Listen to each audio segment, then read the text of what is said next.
So, a sad fact of life is that some mathematical theorems are quite difficult to prove using direct proof or similar techniques like proof by contrapositive. In fact, they might be impossible to prove in that way.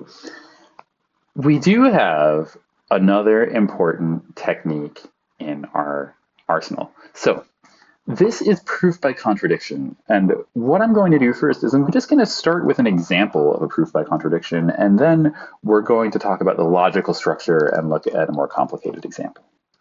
Here's the theorem that I'm going to prove. Let A and B be natural numbers, and suppose that A times B is equal to C. Whatever their product is, that's what I'm calling C.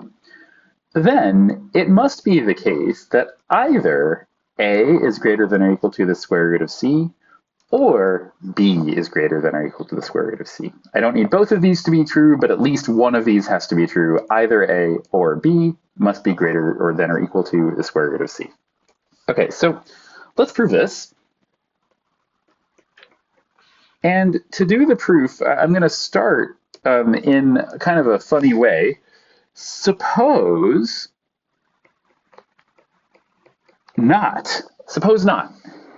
So when I say suppose not, what I mean is suppose that neither of these two things are true. It's not the case that A is greater than or equal to the square root of C, or that B is greater than or equal to the square root of C. So, more specifically, let's keep writing. That is, suppose that A is less than or equal, or is less than, strictly less than the square root of C, and B is less than the square root of C. If you'll take a moment to notice something here, I'm negating a statement involving an or. So it's becoming a statement involving an and. I'm using De Morgan's law to say, okay, suppose that this statement is not true, the negation turns into this. Now I'm going to do some math here. Then what would happen if I multiplied them together? Well, A times B. If I substitute in for A, I know that A is less than the square root of C. So this must be less than B times the square root of C, which is less than the square root of C times the square root of C, which is just equal to C itself. So what I've shown is that A times B is less than C. Okay, but wait, this is a problem. This contradicts the hypothesis of my theorem, which says, hey, I'm considering A and B such that AB is equal to C when I multiply them. So this contradicts the hypothesis that A times B equals C. Since contradictions are impossible, what we have to do here is look at our choices. How did we get to this impossible place? Well, this was all just airtight math reasoning. This is stuff that we know about natural numbers. The place where we went wrong, we have to have gone wrong somewhere. It can't be here. This is airtight.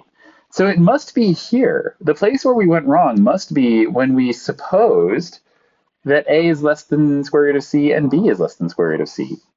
That must have been wrong. So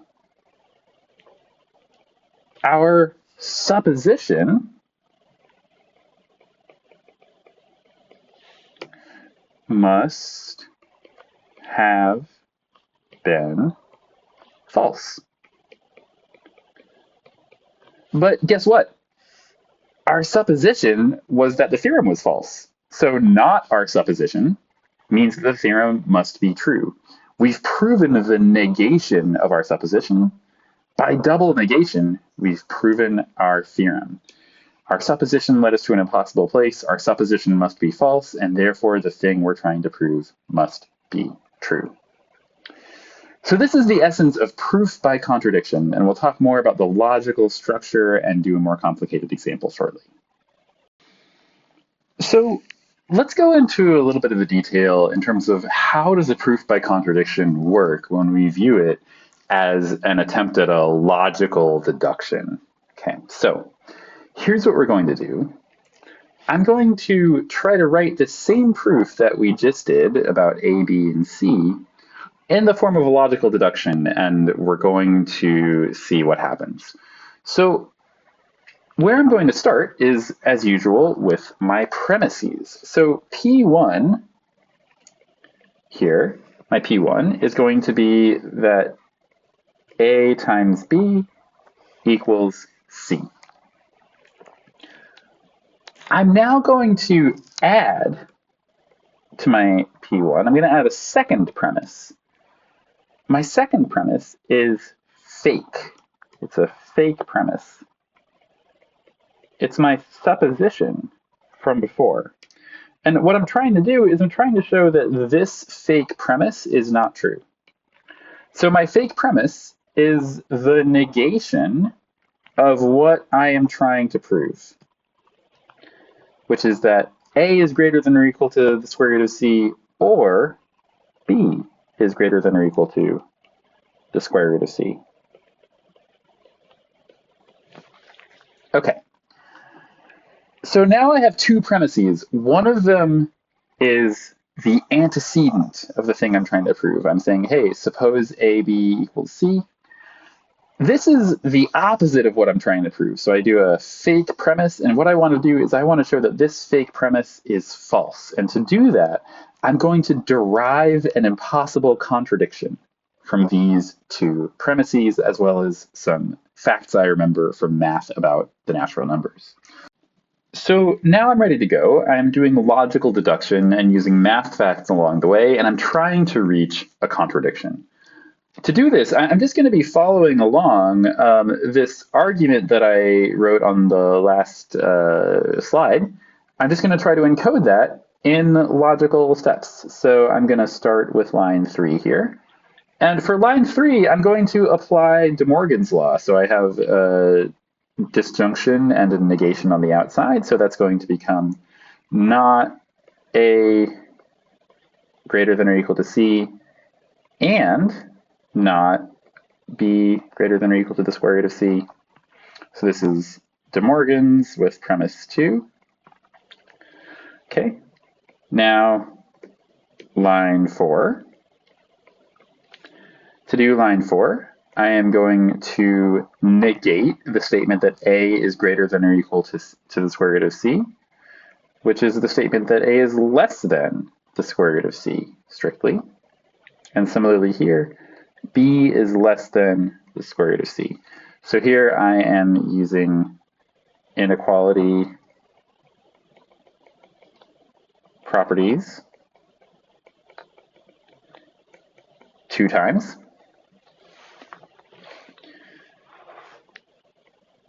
Now, what I'm going to do is I'm going to rely on another math fact, and this is the calculation that I showed up here. It's the case that AB is less than C. And so this is a calculation that I've justified above.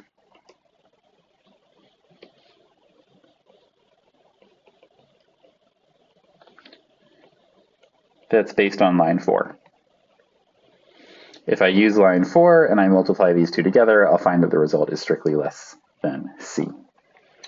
Okay, so now line 6, if I look at AB less than C, and I combine that with premise 1, AB equals C. So this is conjunction with line 5 and P1. But guess what? If I am less than C, it's not the case that I am equal to C. So this is another inequality property used on line 6. And now I have derived a contradiction. This is a big fat F from the law of excluded middle. So I have now made my way to an impossibility, a logical contradiction. So when I find myself with this logical contradiction looking at me, I can say, hey, the choice I made to get here, the fake P2, this fake premise, this premise must have been false. Okay, but what is not P2? Well, if I write out what's not P2, that's just the statement A is greater than or equal to C, or B is greater than or equal to the square root of C. And that's what I wanted. I'll even do a little therefore sign right here. That's what I wanted. I've shown that my premise 2 must be false, not premise 2 is true, and not premise 2 is what I wanted to prove from the beginning of this theorem. So in a little more generality, the way these arguments work is that I start with some collection of premises. These are the hypotheses of my theorem. They say, hey, suppose that X is something, suppose that Y is something else. And then what I do is I look at what my theorem is saying must then be true. So if I suppose that AB is equal to C, then my theorem is saying this must be true. I consider a fake extra premise that's the opposite of what I want, opposite as in negation.